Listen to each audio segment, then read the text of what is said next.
Jaya Radha Madhava Punya Vihari. Hare Krishna, welcome to Books Are the Basis. We're celebrating the Books Are the Basis Week 2023. And this year's topic is Shastra Chakshu, seeing the world through the eyes of Srila Prabhupada's books. So we like to look at different topics that are important in today's world and then see how Srila Prabhupada's books actually can help us. And today our special guest here with us is His Grace Savyasa Prabhu. Hare Krishna, Prabhu. Hare Krishna, Krishna Premarupa Prabhu. Hare Krishna, dear devotees. Wonderful to have you back. We already had an interview with you on the Books Are the Basis, the importance of reading Prabhupada's books. So great to have you back. It was important to us from the ministry to have devotees from South Africa with us. We want to have devotees from different continents of the world participating in this week. And Savyasa Prabhu, for those who don't know him yet, he is a disciple of His Holiness Bhakti Charu Maharaj, joined the movement more than 20 years ago in 2002, and also has been traveling in Africa, especially also with His Holiness Bhakti Narasingha Swami for 4 years, preaching in South and East Africa. He, of course, has a Bhakti Shastri and the Bhakti Vaibhav degree, studied in Mayapur, and is preaching many places, countries in Africa, Swaziland, Botswana, and other places. And also he has been involved mainly in outreach activities and preaching at different universities since 2004, mainly focused on Johannesburg, South Africa, and also been traveling every year, a couple of months in different places in Singapore, Malaysia, Australia, India, the US, and also Europe. And also he's the chairperson of the Wake Up South Africa, a consciousness development initiative, a very interesting project, also an outreach project to inspire South African people to get to know about Krishna consciousness. And he's also a part of the advisory board of the ISKCON South Africa's National Council, and he's also a sannyasi candidate. So thank you so much for joining us for this session. And today's, we mentioned the topic is Shastra Chakshu, seeing the world through the eyes of Prabhupada's books. And the particular topic that we like to discuss today with you is finding true happiness and success. In this world, everyone is looking for happiness. Everyone is looking for a successful life. And we just like to see what has Srila Prabhupada to say about this topic. And of course, Prabhupada has a lot to say, how to find true happiness. But it's interesting to see in today's world, there is like the World Happiness Report. There's some different initiatives. People want to measure who are the most happiest people in this world. And then they measure the happiness according to, the social support system, the income, health, freedom people have. And according to these surveys, then, like they say, like Finland, Denmark, Iceland, these are the countries with the most happiest people. But of course, these are like ways to look at it from a secular materialistic point of view, or more on a bodily level consciousness. So we like to have a look at how Srila Prabhupada defined happiness and how Prabhupada addresses these issues, how to be successful and happy in the world. So maybe you can start, if you would like to share how your own perspective on happiness and success has changed since you have, 20 years ago when you came in touch with Prabhupada's books. You could start with that, yeah? Yeah, it's a very relevant topic in the world we live in today. The pursuit of happiness, sometimes it is put like that. And even within the word pursuing happiness implies that it seems to be running away and we're chasing after it. And the typical example of it is how the facilities for becoming happy, as in how to earn money and your livelihood, is, month to month or week to week chasing the fruits of one's labor to be able to then bring happiness. The happiness is defined based on sense enjoyment, which Bhaktivinoda Thakur says, without any sense enjoyment, then the living entity is practically dead. So it is acknowledged that the senses need some inputs. So to get the inputs, we require money. And therefore, how much money you have is being equated to how much you'll be able to become happy, or even how much successful you are. So Srila Prabhupada defined this concept of chasing happiness outside as being quite faulty or not the proper platform for searching happiness. And so when I first came across his books, then he made the point that by design, I, the soul, am pleasure seeking. So that made it normal to want pleasure, but defined that the platform of my true happiness would be on the platform of my true nature, which is spiritual. And so coming in contact with Srila Prabhupada's books helps us to understand the gradations of happiness, that there's so many levels of it, beginning from the sensual platform and progressing up maybe to the psychological, to the intellectual, but ultimately the spiritual is the truest platform of happiness. And so that was really eye-opening and helped me to push on strongly, looking for the correct type of happiness, the deepest type of happiness, while being able to acknowledge other forms of happiness and understand their limited value compared to spiritual happiness. Yeah, so basically we acknowledge that there's different needs and there is different levels of happiness, you said, but Prabhupada basically, his books showed you how what's true happiness is on a spiritual level to be found, right? I remember Prabhupada gives the example of salt, like in a nice meal, you just require the proper amount of salt so that it's tasty. If it's too much, it's not good. Too less, it's not good. So sense gratification, something like that, right? Yeah, Srila Prabhupada, he wanted that people from wherever they are, they begin to approach the true platform of happiness. So by defining our true and deep identity as spiritual, then he helps one to have a goal for happiness and not to mistake a lower form of sense enjoyment to be actually what the soul will be fulfilled with. Like he gives this example of the drowning man. He's there screaming for help and someone says, "I will save you." And he comes and jumps in and then comes out with the man's coat and says, "I have saved him." And the crowd, which is just like shocked, "What is this? The man is still drowning. And you have his coat and you say you have saved him." So Prabhupada making it very clear that, whatever we are trying to acquire and achieve on the bodily platform is missing the soul.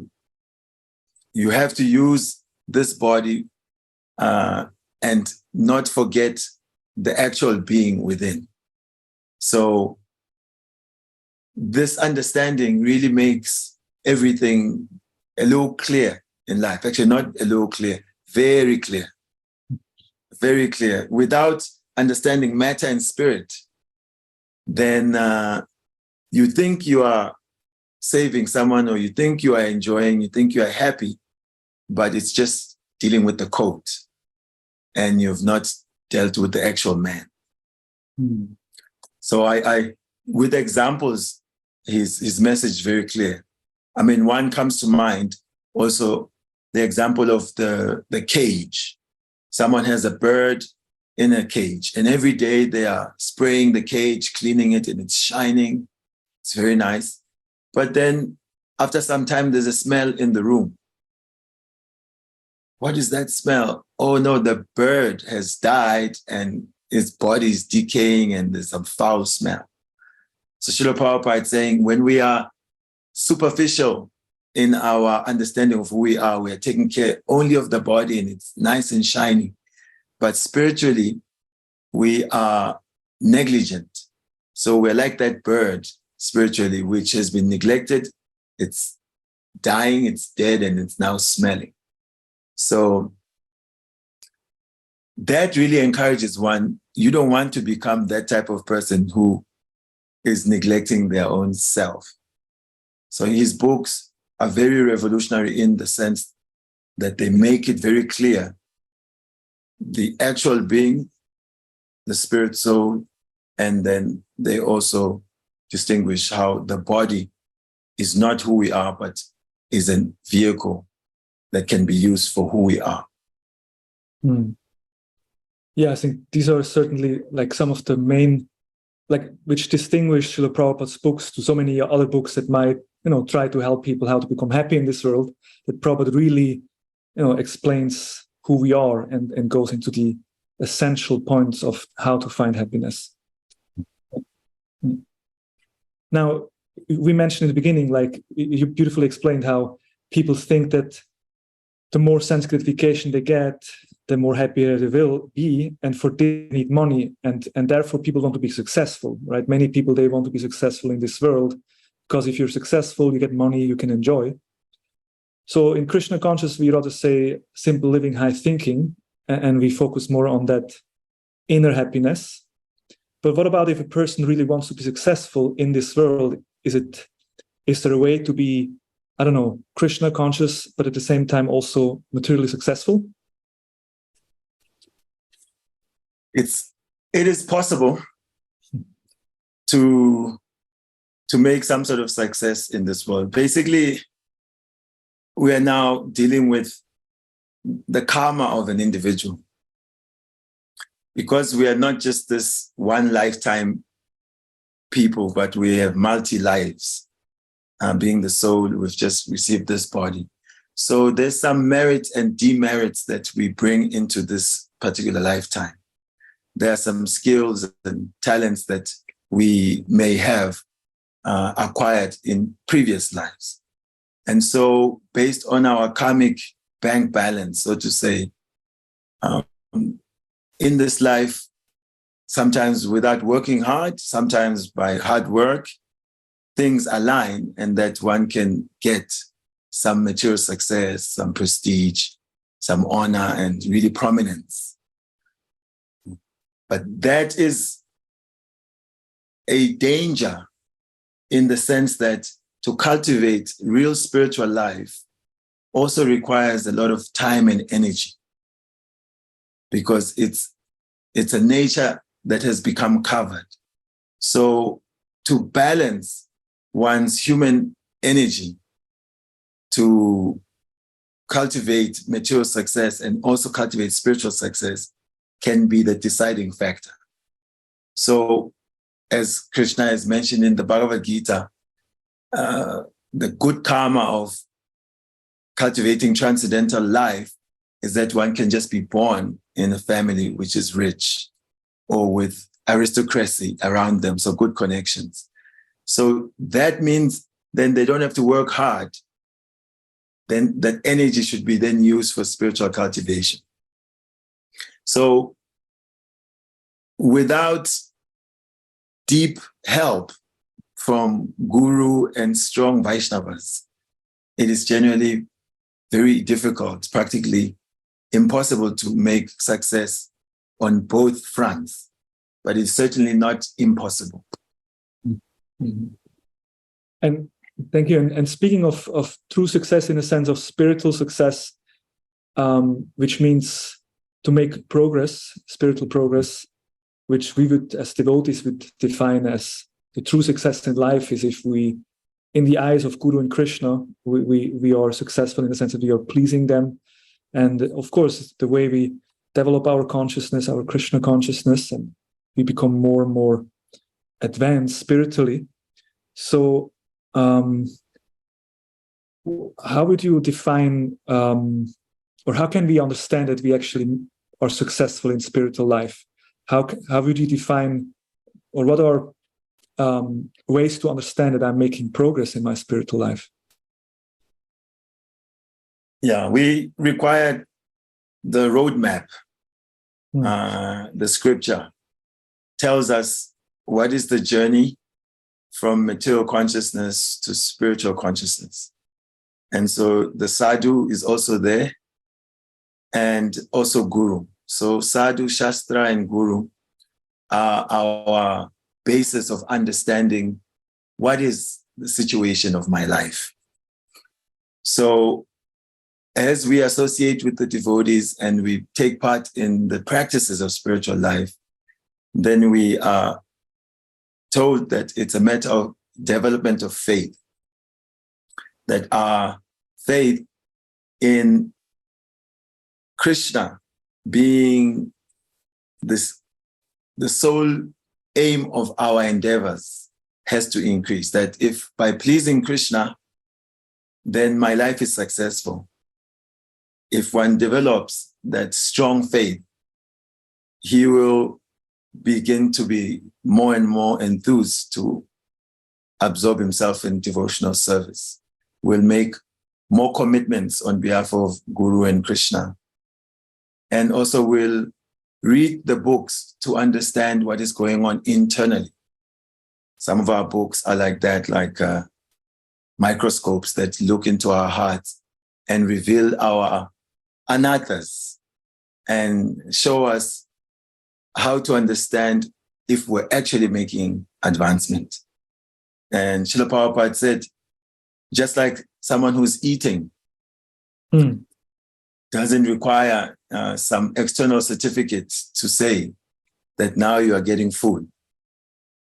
So similarly, one who's Krishna conscious has to see how much they have a desire for material enjoyment. If they see that that is decreasing and they're getting enthusiasm and taste in spiritual activity, then they know. So Guru, Krishna, and Sadhu, they help us internally, externally, to see if we're making progress.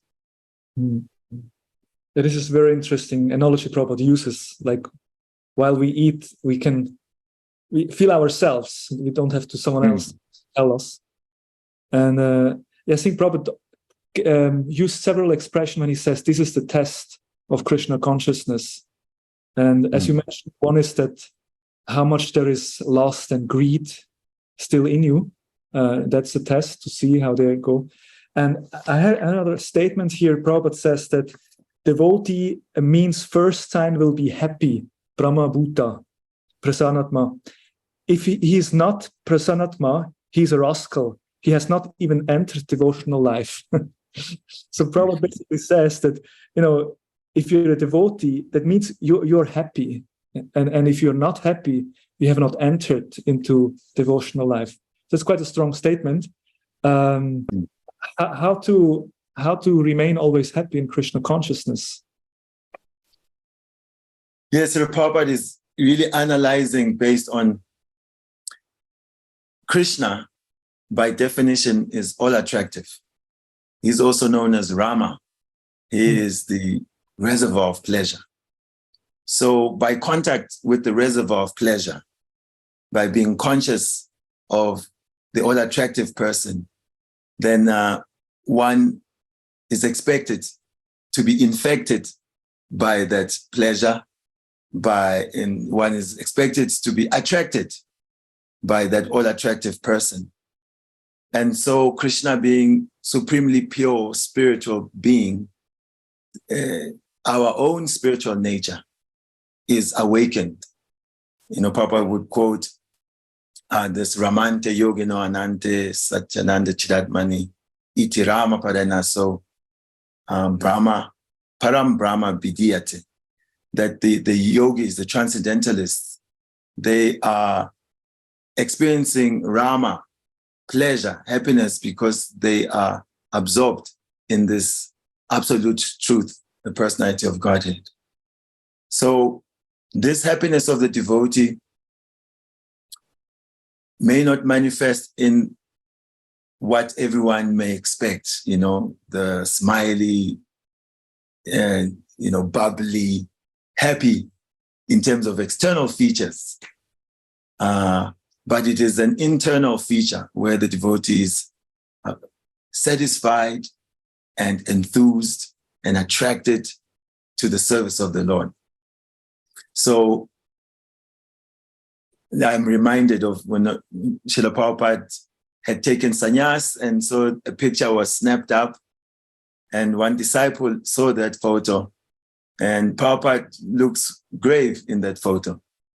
And so the disciple said to Prabhupada, you look not so happy there. Prabhupada said, "You rascal, what do you know? That was the happiest day of my life." But when you look at him, he looks very solemn. So in these ways, the Prabhupada is checking. If you're in Krishna consciousness, the natural byproduct is that you will be happy. And if you're feeling unhappy, that's indicative that maybe your Krishna consciousness needs to intensify, because closer to Krishna, he's full of ananda, and it's like a disease which everyone catches. Mm-hmm.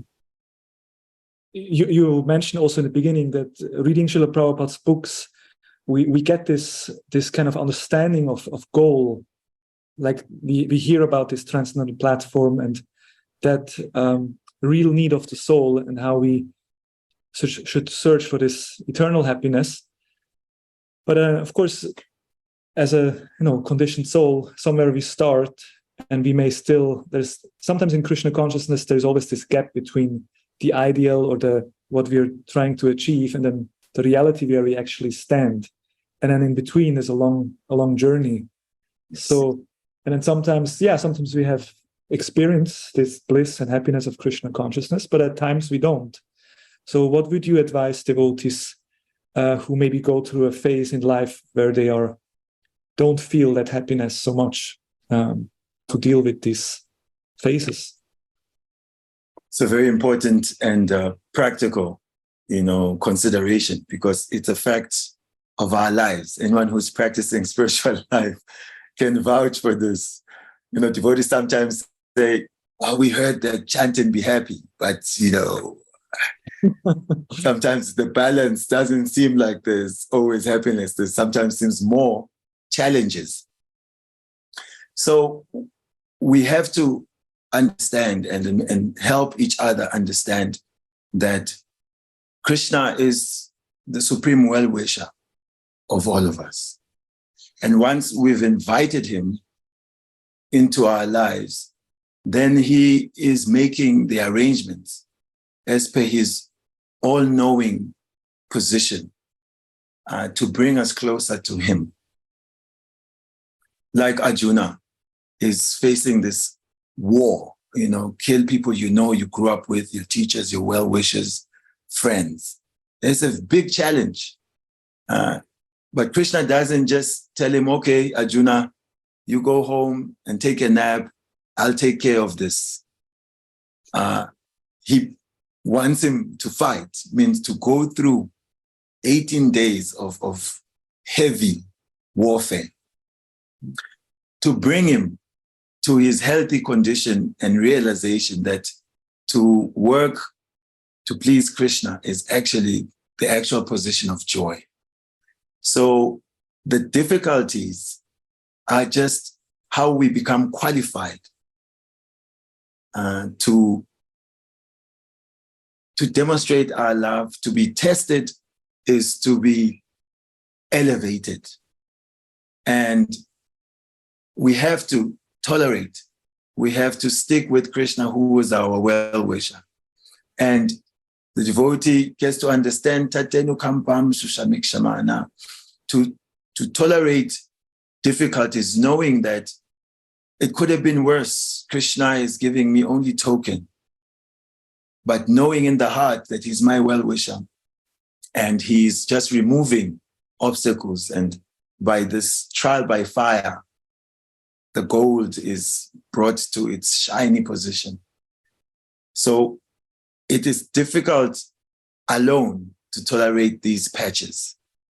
That's why we require association, and especially loving association, like-minded association, and association that is advanced to help us remember what is actually going on when those difficulties come, because they can be very, very, very testing, and it may feel like Krishna has deserted us. So that culture of sticking with the Vaishnavas is very important, because intellectually we may understand these things as I'm speaking now, but when the challenges descend in your own life, then you become defeated, and only good association and hearing can rescue you. Yeah, and I guess here also the reading of Prabhupada's books again plays a very important role, in the sense of, yes, one thing is the theoretical understanding, but the application is required. But in order to apply, we do need to have the proper understanding. And by reading Prabhupada's books, our intelligence is sharp, and then we hopefully are able to apply that knowledge in these situations. Yeah. Maybe let's talk again a bit about the role of Prabhupada's books in all of these, in a sense that even in a world outside, people, like there are many people who want to be successful in this world, they read a lot of books, like people, they read every week one book, and there's many ways. They have this speed reading, or they're listening audiobooks. But somehow people understand, the more knowledge I absorb, then this will help me in life to be successful. And of course, in spiritual life, we also understand reading Srila Prabhupada's books, really absorbing Srila Prabhupada's message is very essential for our spiritual advancement. Maybe if you like to just comment on this a bit, on how reading and making progress in our spiritual life is connected. Reading Srila Prabhupada's books is most essential for a devotee, because it's actually knowledge which informs our vision. We are acting based on what we know. We may see things, like someone can bring some machine and put it by your door, and you wake up and you call your friends and you're looking at it, it's beeping this way and that way. Everyone is seeing it, but what it is and what it does, no one can understand until someone comes and explains and gives knowledge. Or this is such and such a machine, it's used to do this like this, and this is how best you can use it. So Prabhupada's books are then giving us understanding. What is this world? Where am I? Who am I? What are the causes of difficulty for me? And ultimately, where is the oasis of joy, of happiness? It's giving us a goal to aspire for, and it's giving us the topmost goal. Because although there's so many books on success, they are all within the realm of the material understanding. Things that can be achieved in relation to this body, which is temporary. So Srila Prabhupada's books are really the eye that helps us to see the true eye. They are also like the map that we need to get out of this maze of material existence. And Prabhupada's books also help us to break our faith in all this message that is broadcast so beautifully with sound effects and CGI and perfect scores of music to bring the mood. You know, material life means advertising. And so we've imbibed all these concepts of happiness and success. And to counter this narrative that the materialists have prepared so nicely for us, only Prabhupada can cut through it. You just read one paragraph already, then you can see what material misery is. You can understand what Maya is. You can see, oh, actually I'm eternal. And I must plan for something beyond death. So it's the transcendental understanding that we get from Srila Prabhupada's book. So it makes them special because we are also transcendental. So it keeps us in the true reality. Whereas the material reality is real, but is a temporary one. Therefore, is of less consequence than the eternal reality. And Prabhupada gives it straight to us. And of course, he puts us in contact with Krishna. And that's the absolute reality, the absolute standard of success is to be connected to Krishna. And you don't get it from anyone except a pure devotee of the Lord, such as Srila Prabhupada. Mm-hmm. And maybe we can also look at some examples from Srila Prabhupada's books or the Shastra that Prabhupada gave us in regards to happiness. What comes to my mind is like there is a prayer by Prahlad Maharaj where he makes the point that if a woman applies makeup in front of a mirror, it's not required to separately put the makeup on the mirror, but if it's on her face, it's naturally reflected in the mirror, right? Yes. So similarly, you know, if I serve Krishna, if I please Krishna, then automatically I also will be satisfied and pleased. So that's like that's an example which is given in Shastra. Because usually when we hear about Krishna consciousness, the concept of serving Krishna, sometimes devotees they're asking, "What about me? You know, like we should serve Krishna, we should serve the Guru, but what about me?" But when we read Prabhupada's books, when we read the Bhagavatam, we learn that actually, if we actually just give our lives to Krishna and absorb in Krishna consciousness, we also will find that true happiness. So yes. That's from Prahlad prayers. I don't know if spontaneously you can think of Srila Prabhupada, many examples are there. One that is given and Prabhupada quoted many times. I really appreciate thoroughly Prabhupada's analogies. And I guess the Shastra is full of that it takes these lofty concepts where we think, serving God, how does it relate to me? He gives that of watering the root of the tree. Yeah. You know, that the tree is there, it's big. You can water the leaves, the branches, the bark, the trunk, but you cannot satisfy that tree in that way. But if you pour the water to the root of the tree, then it is distributed to the entire tree and it is satisfied. So Krishna being the root of all existence, when he is pleased, when we direct our consciousness, our service towards pleasing Krishna, because we are part and parcel of Krishna, we become also fulfilled. And then we get examples of individuals who are aspiring to serve themselves. And then in the course of that, discover that is not really where the happiness is. I can think of Dhruva Maharaj. He wants a kingdom bigger than even of his grandfather Brahma. But when he's directed by Narad Muni to do meditation, gives a mantra to chant, and he gets the darshan of the Lord, then he can understand that all that he aspired for, now having seen the Lord, who is like a gem, that was as if desiring broken pieces of glass. In my own personal life, when I first contacted the devotees, we were shown a documentary of the Beatles. And the Beatles at that time are the biggest group on the planet. They are selling millions of records. They are the most famous. The women are fainting and crying just at their darshan.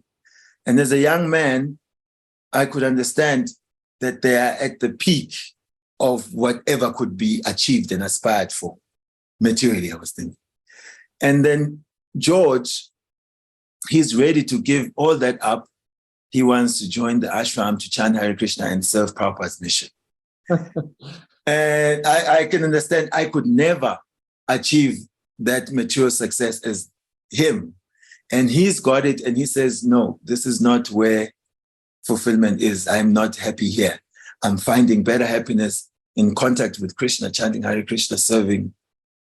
So in this way, it's not just being said in the scripture, but anyone who gets good enough contact with Krishna through his holy name understands the truth of our existence through these books of Srila Prabhupada, can then properly compare what they're experiencing in devotional life, in devotional service, versus what they're experiencing in sense gratification.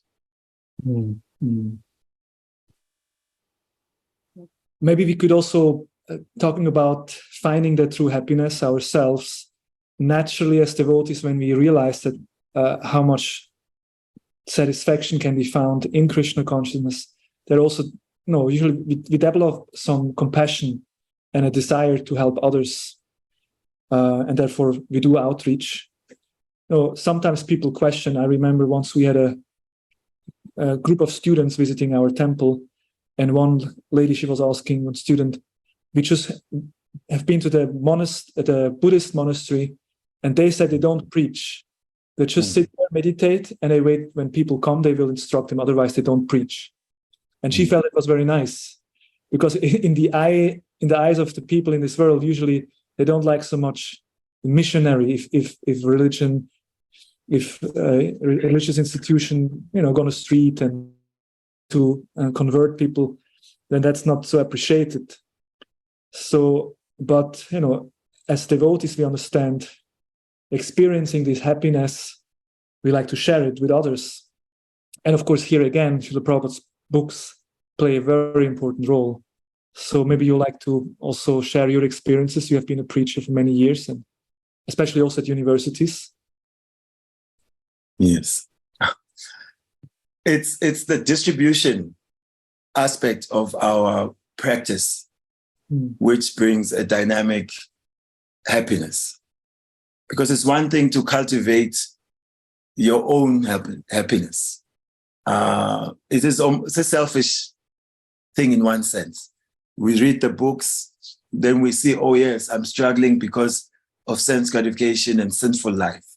So then I don't want to struggle anymore. So I will follow this process. And in this way, get out of my own suffering and imprisonment with lust, anger, greed, envy. So that's just you, one person. But as we see that every living entity is part and parcel of Krishna, is dear to Krishna. And Krishna is not happy that his children are loitering in material existence suffering.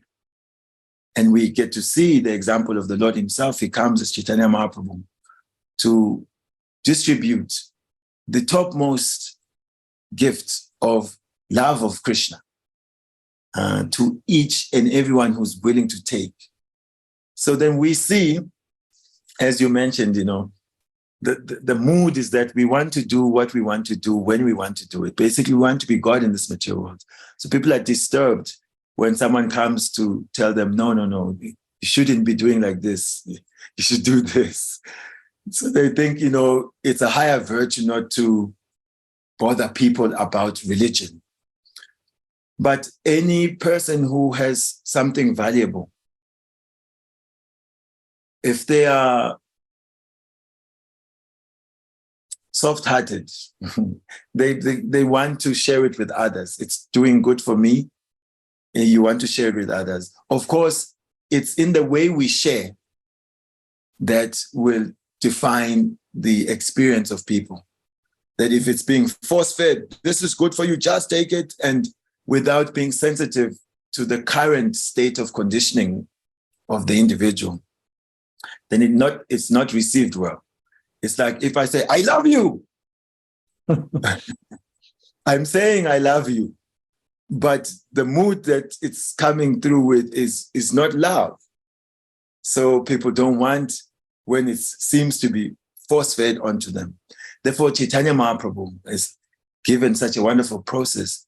We sing and we dance and we present Krishna Prasadam, and we present these beautiful books that Prabhupada prepared, with beautiful pictures, and we attract people to them. Take a look at this, and we explain in sweet ways, clearly, so that they are attracted, and we try to share the experience with them. Just recently, we were sharing kirtan at a yoga studio, and one such yogi had come there, and her understanding of meditation is the commercial version, like how that lady was speaking about Buddhist monks in the temple just not bothering anyone. So all of a sudden, she's here for meditation, and we are singing, it's getting louder, the drums, the cartels are going on. When we asked after the kirtan for feedback, she said, I'm so surprised that my understanding of meditation is that everything has to quiet down. And here I found that as it's getting louder, all the singing, I'm getting more and more calmer and relaxed. She said, in my own car, even sometimes when I try to even switch off the radio to be calm, I'm not that calm, because then my mind is going here and then everywhere. But somehow, the singing of this mantra that you're doing, it's loud with instruments, but it brings such peace and calm within me.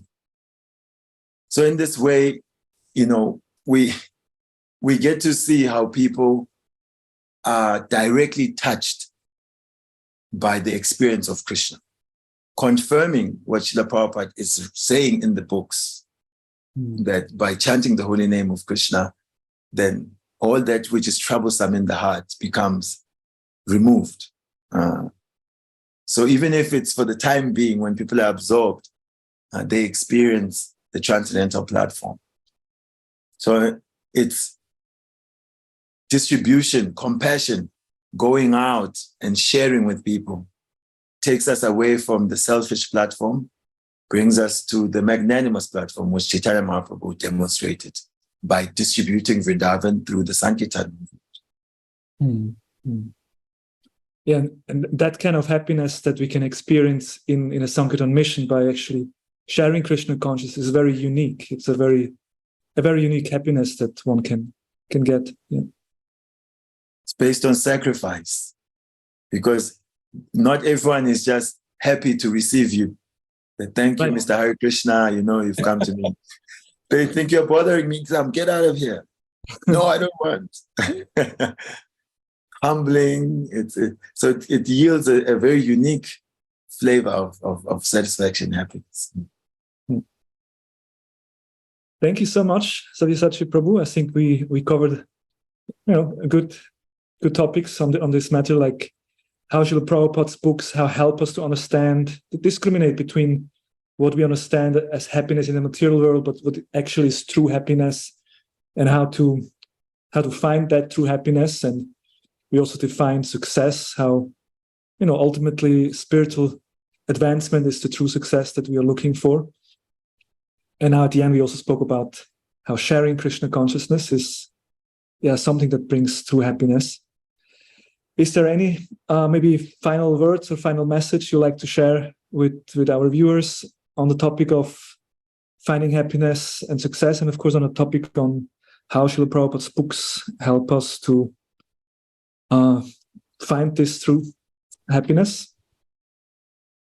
Yes, I would just again underscore that make Srila Prabhupada your friend by giving time to hearing his books, hearing his classes. This is because the pure devotee is in touch with the ultimate success, which is he carries Krishna in his heart. And so Srila Prabhupada's books help us to see the world, to see ourselves as Krishna sees us. Srila Prabhupada's books are aligning us with how Krishna sees everything. And therefore, if we want true success and happiness, we have to be deeply connected with the ultimate personality of Godhead, who is success personified, happiness personified. And so Prabhupada's books are invaluable in this deep, deep need that we have of happiness, which ultimately success and happiness are in the area of love. And so love of God is the reservoir of all success and happiness. Wonderful. Thank you so much. Thank you, Prabhu. And On this note, for this. Srila Hare Krishna. Prabhupada ki jai. Hare Krishna. Jai Srila Prabhupada. Hare Krishna, Krishna Krishna, Hare Hare, Hare Rama, Rama, Rama